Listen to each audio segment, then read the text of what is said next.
We just finished today's episode of Beyond the Gates. It is Wednesday, August 19th, and Wednesdays are for lovers, it seems like now, or at least according to Beyond the Gates today, because it was a very romance-heavy, couple-heavy episode. We start off over at Nicole's house, where she and Kyle are getting ready for their date night, which includes going to Uptown to watch Noah perform, Kyle's son, perform for open mic night. We cut over to the outside of to Uptown and learn that Noah didn't sign up in time to get on the roster for open mic night, so it's a bust. Now, here's my question for... Here's my question. If a musician whose first love is being a musician isn't responsible enough to sign up for an open mic night in time to be included in the performances, what is he doing running a free clinic? How is he successful? Because we were told he's doing a great job at the clinic, but I'm just confused as to how someone who loves music, it's his passion, it's what he wants to build his life around, can't sign up for an open mic night, like for an unpaid, for an open mic night, can't even be bothered to do that correctly, but he's running a free clinic. I just sometimes I need somebody to make it make sense for me. Anyway, Deanna and Noah then say, oh, we better tell everybody not to come because Vanessa is over at the casino. She told Joey, she jokes with Joey if he's ready to go to the open mic night, and he's looking at her like she's crazy. She's like, nope, I just RSVP'd for one, even though Deanna did invite you, to Joey's surprise. Noah calls Kyle and tells Kyle Nicole realizes what's going on, and she says, maybe I can salvage the night. We'll do open mic night here at my house, and I have a special surprise, which is that she's going to call Anita and Vernon, they're her parents, obviously, to come over to support Noah and to see Noah perform. Now, Vernon had other plans. Anita, when we go over to the mansion, Anita, and forgive me if I jump around a little bit because I'm doing some of this off memory instead of just reading off of my notes. But Anita, when we're over at the Dupree mansion, Anita is at the piano trying to do her vocal lessons. She's struggling once again. We saw that, I believe, last week or the week before. So she's still struggling with it. That will come into play later on in the episode as well. Anyway, Vernon comes home from his consulting gig and he is in the mood for some romance. And when Anita's phone rings and she says it's Nicole, Vernon says, hey, let it go to voicemail this once. Like, I got plans for you. But, Anita doesn't. And they end up going over to Nicole's house.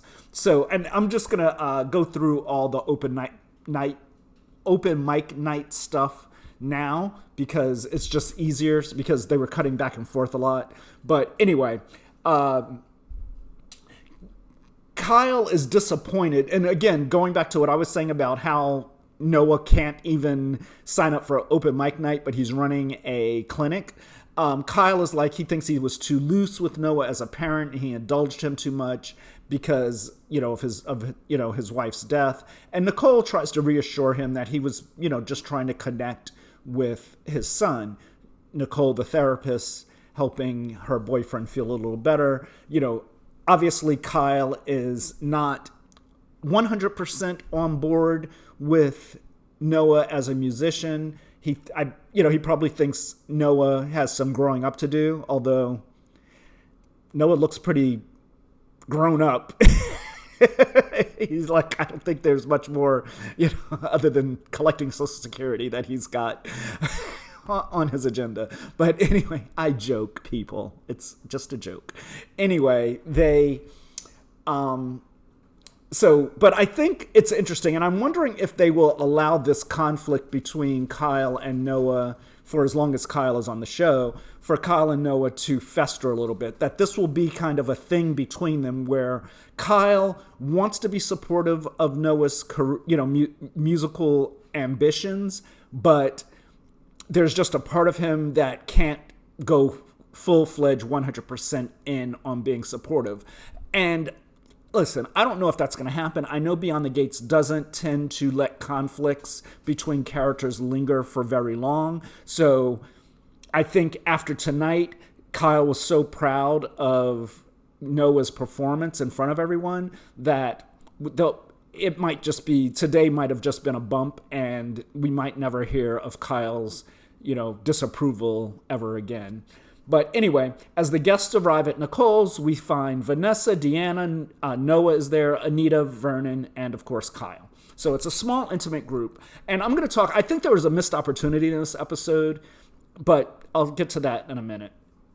So Noah is surprised by Anita being there, but she wants to hear what he's got as far as talent. So she's really excited and supportive and really, wants to be there for a fellow musician.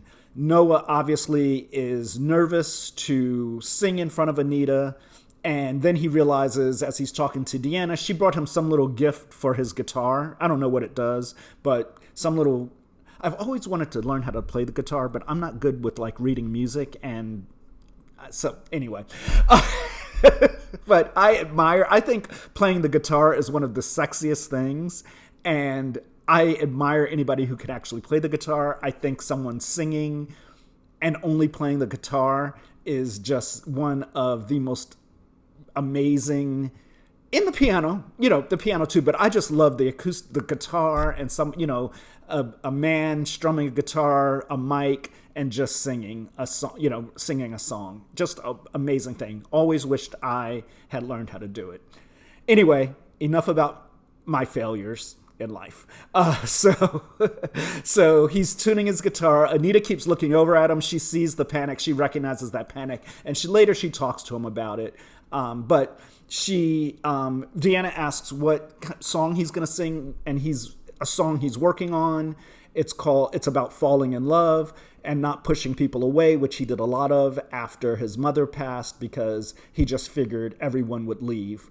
So, but now that he's met Deanna, he doesn't feel that way anymore. He wants to give love a chance and and keep himself open. So Anita goes over to Noah and says, I saw that look of panic on your face, and you got that guitar tuned really quickly. Just you're going to do great. And, she was just super, she wanted to really put him at ease, knowing that he was nervous being in her presence. So Noah performs, he sings the song. It's a love song. It's a love song. It's a slow love song. And so my first note about this whole open mic night thing is that, it was a nice song, and he has a nice voice. It's fine. I don't have any complaints about it. I don't have any complaints about his singing, about the song. I don't know if the actor wrote it. I don't know if, the music people at the show wrote it. Hopefully, maybe we'll find that information out. So, but it was fine. And he was working on the song, so it didn't feel very complete, which made sense. I kind of wish they had done something a little bit more up-tempo for Noah. Because, and it's I see it. I see why they had him sing this song. It fits his personality. It's a love song. But I just kind of wanted some energy. I think, something like an open mic night, even though it was in Nicole's living room, I just felt like something with a little more energy would have shown more of Noah's personality. This actor and the way they write, and this is not a criticism of the actor, and the way they write Noah, he's a very even-keeled, pretty, I don't want to use the word low energy, but he's not very revved up. He's kind of just,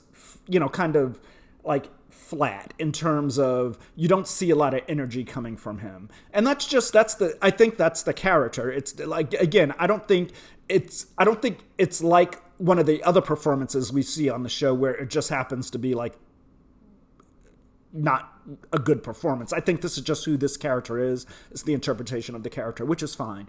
I just kind of wish that the song had been a little bit more up-tempo, or they had chosen a more up-tempo song for him just to show off Noah's personality a little bit more.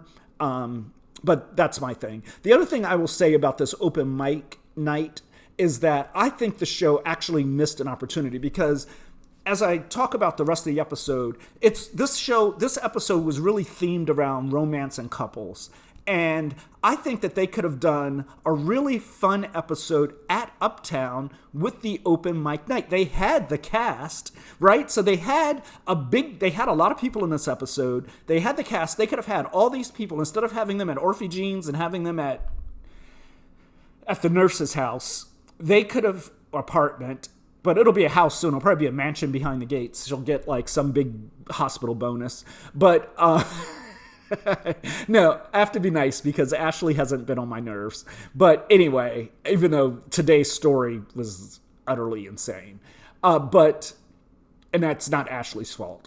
But what was I saying? Oh, so I think had they just had, and the reason why I'm saying this is because this show has a lot of musical talent, right? It's, Noah, obviously.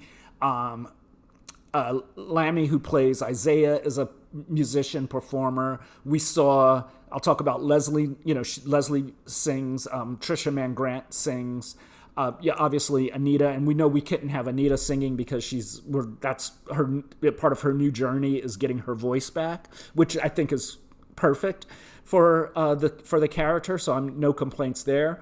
We know that Vernon recently learned how to sing, but Clifton Davis is he is a singer. So I do think that we could have had a fun night at Uptown for this open mic night where we could have gotten, we could have seen Noah perform. He could have maybe done one or two songs where maybe he does the slow song, and then we end the episode with, more of an upbeat tempo, a more upbeat song, as everybody's just, we end the episode with everybody enjoying the night. And we can even fit what Leslie did with Malone, that moment into the episode. We could have had, I don't know. I don't think they've ever said that Isaiah sings, but hey, Isaiah sings. And he could have, maybe he sings something sweet to Eva, since they've, they're over their little rough patch, but he sings something just reconfirming his devotion to her. Could be fun. June wasn't in this episode, but the actress who plays June, she's a singer. So I just think that it was kind of a missed opportunity to have like a really fun episode that could still center around romance and achieve all the beats that they wanted to achieve. My opinion. That's what I think that was a missed opportunity for them. And today wasn't a bad episode by any means. I just felt like, we could have had a little bit more fun with the open mic and with the singing, because the show has a lot of talented people in it. Okay? So anyway, everyone is impressed with Kyle's performance. Deanna is swooning. She's smitten. She's smiling at Vanessa. All the things. So a girl in love. And listen, Deanna, I don't blame you. If a man was playing the guitar and singing to me, I'd be smitten and swooning too. Okay? So, I get it, girl.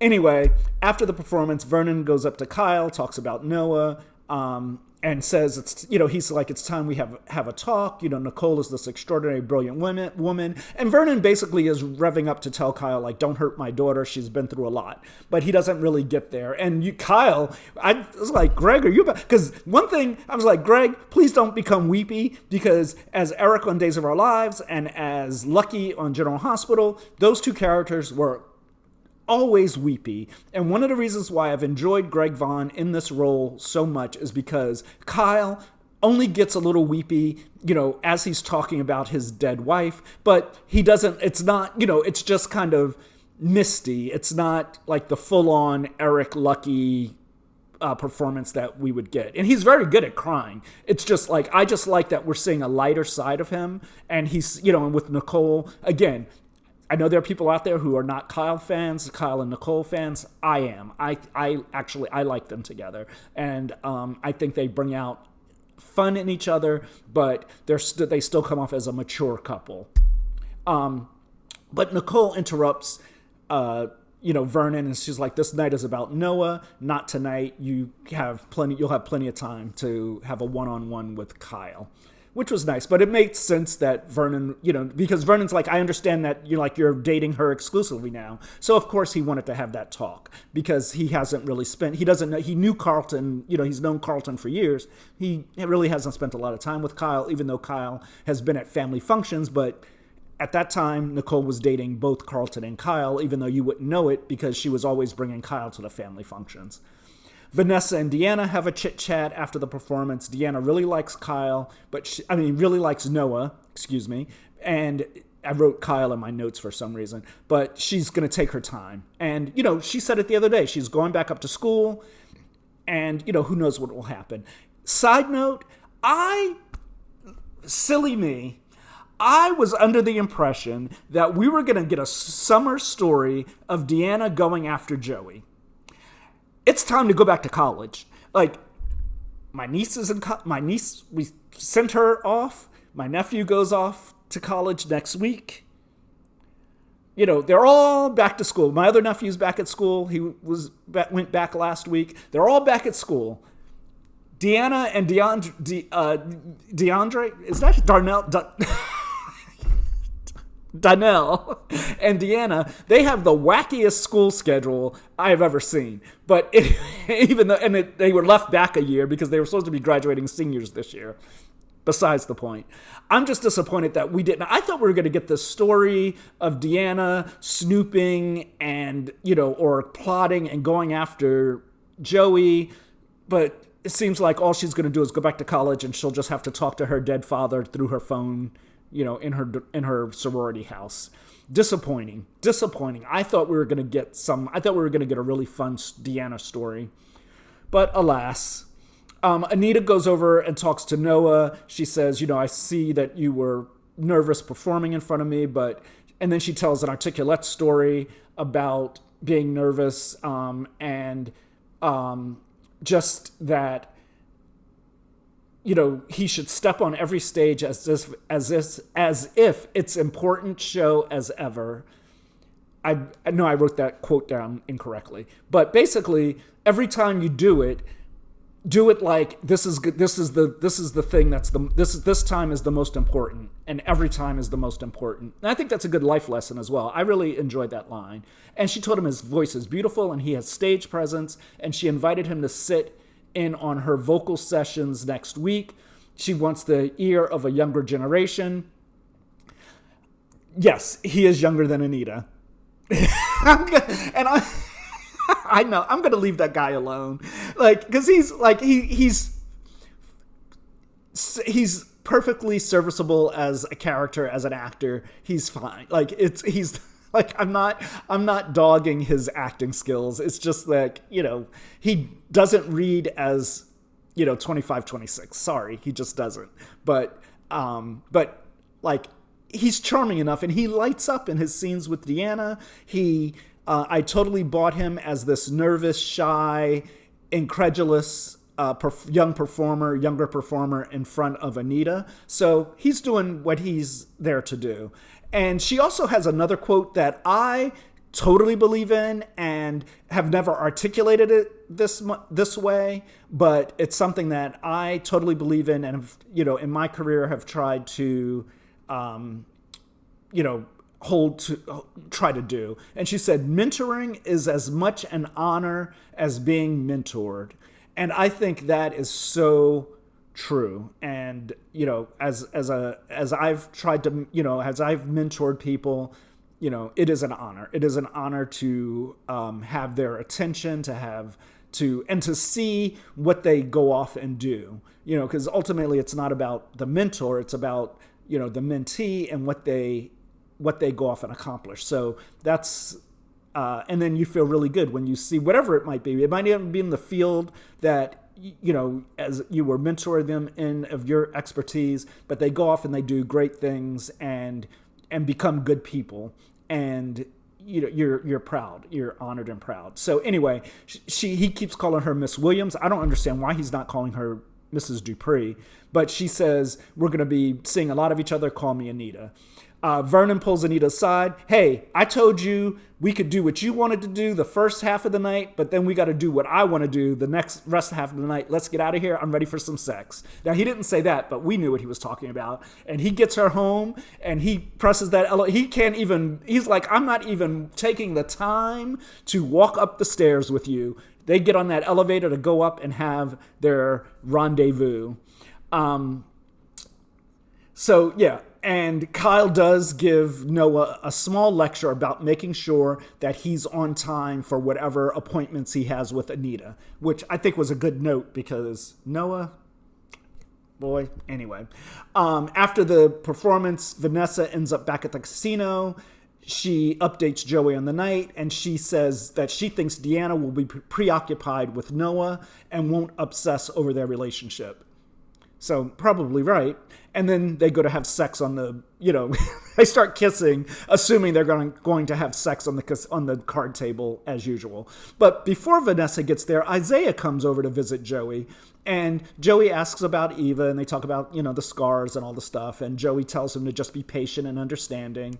And Isaiah wants to talk to Joey about the old days, his old days of running the streets, and how Joey saved his life. And he wants to know what Joey saw in him. And Joey says, I saw myself, and I didn't want you to make the same mistakes I did. And I understand what it's like to have a controlling father and how I rebelled, and I just didn't want that for you. And, Joey says, listen, I never had kids, and you fill the void for that, for me. And I see you as my legacy.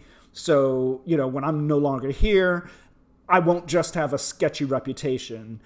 You'll be a part of my legacy and the impact that you've had on my life. You say I had impact on your life. You've had impact on my life, and you're one of the few things I've done right. Listen, Darlene can be a hypocrite. She and Elon, I hate that name. She and Elon went through a rough patch. She has started having an affair with Joey. They both kept it secret. She got pregnant. She kept Elon might even know about the affair at this point, and might even know that Isaiah's not his son, but they've decided for the best of the family, they would keep the secret. Nobody would ever say anything. Maybe that's why Elon and Joey are so connected with one another. And, and that could be the thing that Joey is holding over Elon as well. Like, you do some of my bidding with law enforcement, or I could blow up your family by telling them that I'm actually Isaiah's father. Wouldn't that would be soapy. I think it would be, I would love it. Honestly, I would love it. Excuse me. So, because that dialogue today was giving this man as this guy's father. I just, and the fact that Elon and Darlene don't know that Isaiah and Joey have a relationship makes it even a bigger secret to blow up. So we'll see. We will see. Over at the hospital, Dr. Monica is around. She's got to go talk to Bill. We don't see Bill in the episode, but she's got to go talk to Bill about what transpired between Shanice and Ashley and Bill and Haley in yesterday's episode. Excuse me. Naomi gets off the elevator. She defends them, and she tells Ashley and Shanice if they get in trouble, she will go to her grandfather, Vernon, and it'll be like nothing ever happened. But Ashley and Naomi have plans over at Ashley's apartment, so they have to go. Later, Monica comes back and tells Shanice that all is good. They're not in trouble for anything.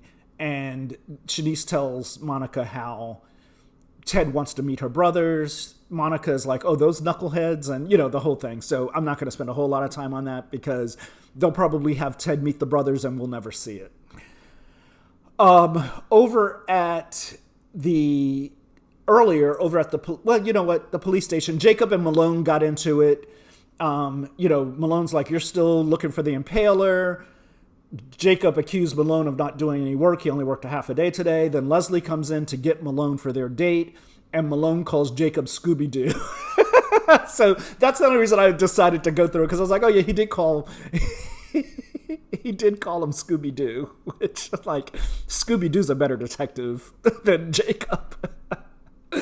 Over at Danny's house, she bows out of open mic night even before she knows it's moved to Nicole's, because she wants to spend time with Andre so they can reconnect. She bought some adult coloring books so they can use their creative parts of their brains. She's flashing back to telling Vanessa about her night on the elevator with Bill. Andre is noticeably distracted, and Danny is seeing that and reading that. She got the bottle of champagne, the same bottle. She ordered another bottle of that champagne that Heather sent. So that rattles Andre as well. She wants to know if he's mad about her seeing Bill at the hospital. He's like, I forgive you. You should, I want you to forgive me for acting childish. She's like, nope, you should come first. And, because he was drowning his sorrows at the bar.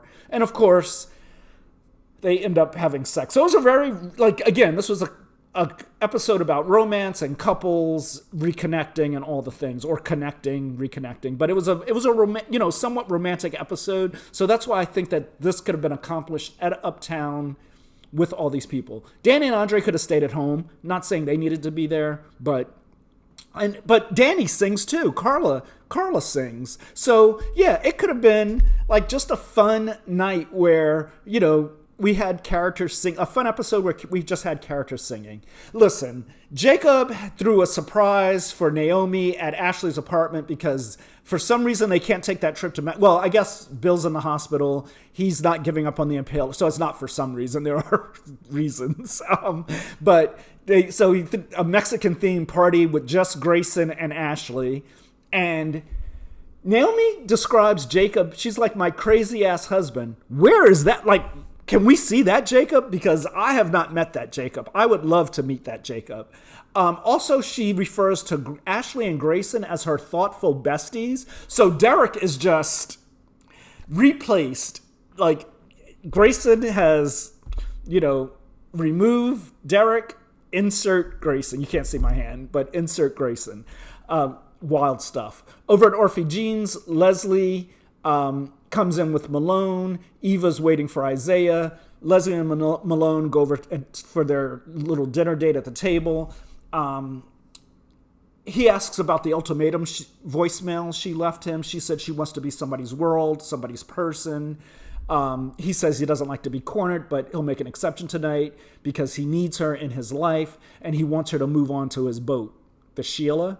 Eva overhears that, and she's shocked. Now, side note, so Eva can be sitting in a booth, and Leslie and Malone are at a table, and she can overhear their conversation, but Randy and Haley are having multiple conversations out in the open about killing Bill, and nobody ever hears them at Uptown and at Orphe Jeans and at the coffee spot.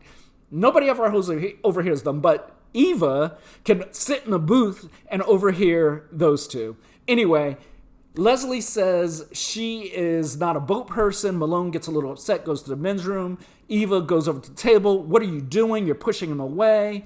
And, telling her, like, you're messing this up. You're messing up a sure thing for a never going to happen thing in regards to Ted. So Malone comes back and he offers, before, like when Leslie first said no, he was like, well, we could do like a short trip and test your sea legs. But that's when she's like, I don't want to do that. And he goes to the bathroom. When he comes back, Leslie feels bad. And, he's like, it's all good. But she's like, I want to give you a grand gesture because you gave me a grand gesture. And I'm the daughter of Barbara Mitchell. So she stands up and she sings to him. So that's what I was talking about earlier, where we've got all these characters who can sing, all these actors who can sing, actors and actresses who can sing. Why not have done a bigger episode where they all just had fun? And she could have done that. They could have had the same little dust up at Uptown in a booth or at a table away from, obviously they're not hanging out with the Duprees, but as part of open mic night. And then they could have, and Leslie could have gotten up to sing as a grand gesture for for Malone. Another thing that could have accomplished, it could have triggered Anita where she's like, oh my God, it was like I was listening to Barbara. Because I'm also wondering, now that they've established that Leslie can sing, is she going to try to get herself on that album that they're recording, the Articulates are recording? So, because remember, a lot of things that happen on Beyond the Gates are intentional. And I feel like there's a reason why we have never heard Leslie. Unless I don't remember, I don't think we've ever heard Leslie even talk about being able to sing. We know she likes music. We know she loves the Articulates. Didn't know she could sing. Makes sense she could biologically, her mother's a singer. So, okay, fine. I buy into it, but I just think it could have been bigger and more fun. But is she going to try to get on that album?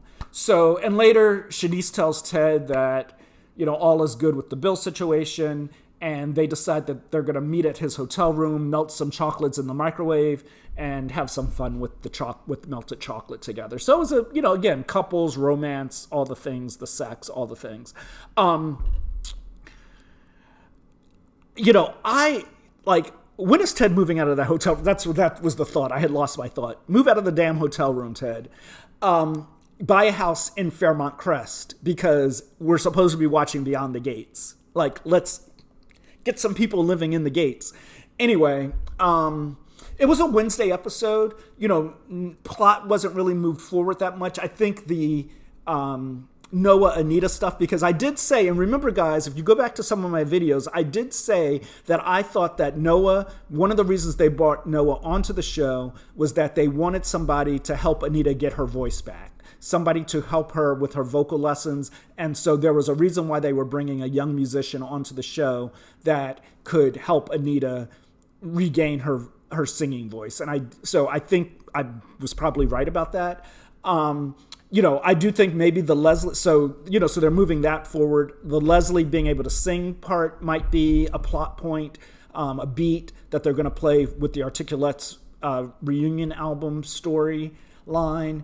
But other than that, and obviously Noah and Deanna are in love, and Danny and Andre, once again reconnect the way they always reconnect, through sex. But,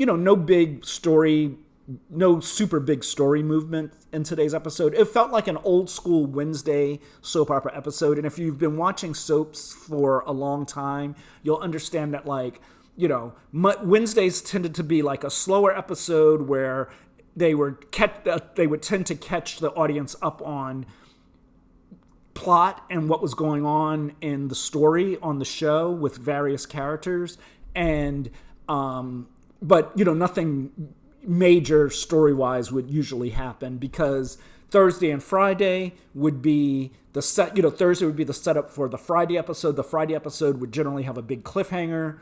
Have a lot of story movement with cliffhangers, and then Monday would be we revisit the cliffhanger and get some kind of resolution or movement from that cliffhanger into Tuesday, and then again on Wednesday, it would kind of be able to they would catch the audience up with stuff that was going on the show. So Erica agrees. So that's what today felt like in some ways, because we were talking about the Danny, Andre, stuff.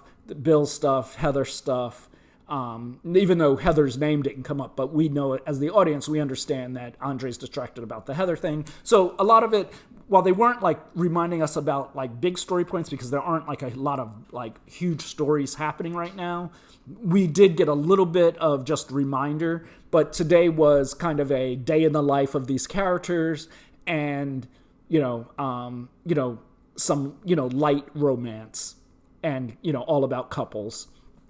Again, I think they could have made it even more fun, even sexier by just setting most of the episode at Uptown, having people perform and just having fun.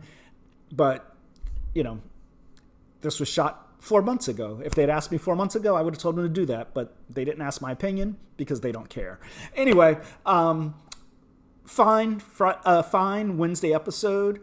Hopefully tomorrow we'll get some more Kill Bill stuff and, see what else happens. See if there's some bigger stories starting to be planted, because we're rolling into the fall, people. And only a few more months left in year 2, so some big things should be set to happen. Okay, I will see you guys later.